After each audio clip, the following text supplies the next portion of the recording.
many problems that human beings are suffering is simply because we have lost that awareness as to how to be in sync with the many forces.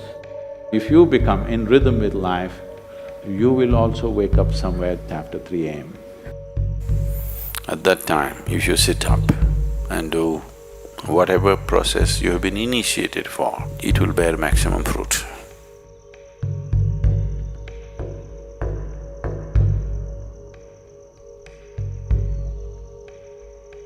In the way the planet is spinning and what is happening, something very fundamental changes somewhere between 3:20 to 3:40.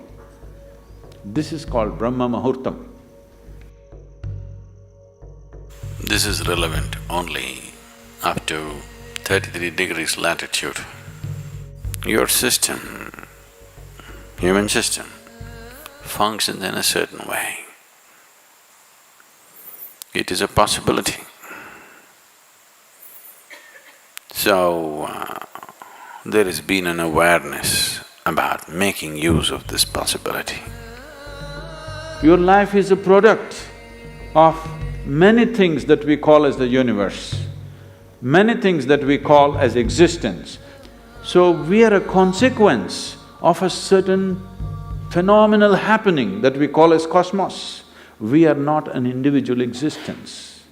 So when you get in sync, certain things will happen. You know, there's a cicadas in where we are in Tennessee, the US ashram, they wake up once in 17 years. Can you beat it? They know it is 17 years and they come awake and they breed and they go back to sleep. They're keeping time once in 17 years, no alarm bell anywhere. Well, how is this?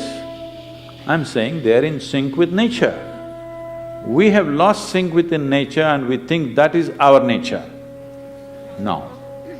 All the many ailments, many problems that human beings are suffering is simply because we have lost that awareness as to how to be in sync with the many forces which are making us who we are.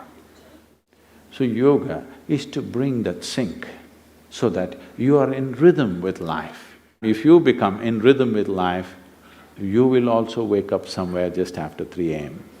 If you're conscious, suddenly a certain spark of aliveness will happen within you. Even if you're in deep sleep, you will come awake. This must happen to you. This means you're falling in sync with it. You're falling in sync with life. So what should I do? Should I meditate? Should I do a kriya? Doesn't matter what. You must do a process for which you have been initiated for.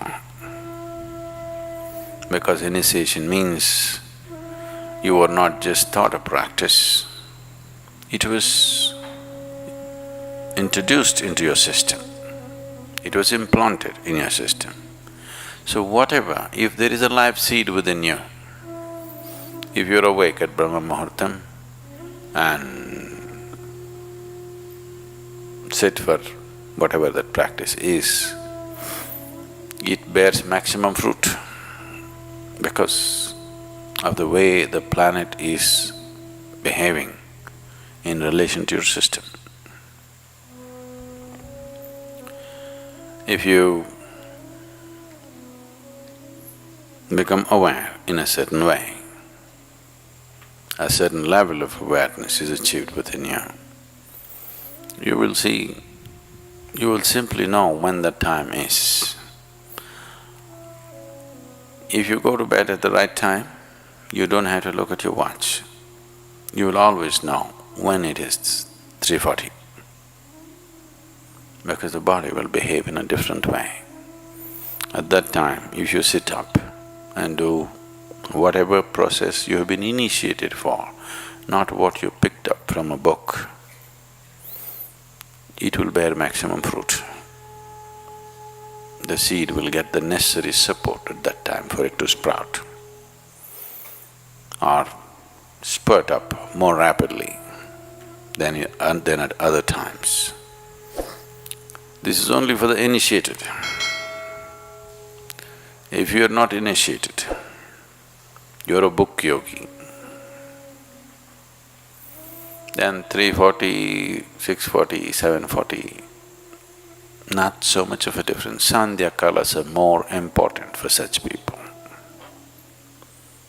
Sandhya means 20 minutes before sunrise, 20 minutes after sunrise,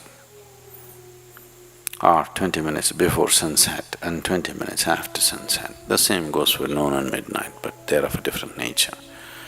So these two twilights are better for the uninitiated.